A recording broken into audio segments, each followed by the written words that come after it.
చెప్ప సార్ ఏం బస్సు ఆగిపోయింది ఖరాబ్ అయిపోయింది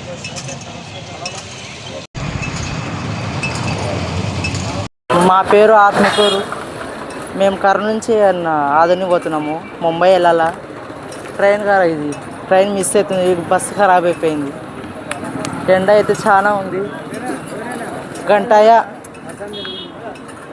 ఒక గంట ఆగి అసలు ఒక బస్సు రాకుంటుంది. చాలా ఇబ్బందిగా ఉంది. అసలు ఏం చేయాలో అర్థం కాకుంటుంది.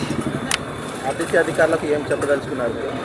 బస్సు ఎంబడే ఎక్కియాలా, ఇలా అయితే ఇలా మాకు ట్రైన్ మిస్ అవుతుంది. మేము 3 ఉంది. ఇప్పుడు ఇంకా లేట్ అవుతుందో ఏమో అర్థం కాకుండా ఆదని పోవాలా. ఏం చెప్పాలా ఇంకా? మా పేరు జోయా.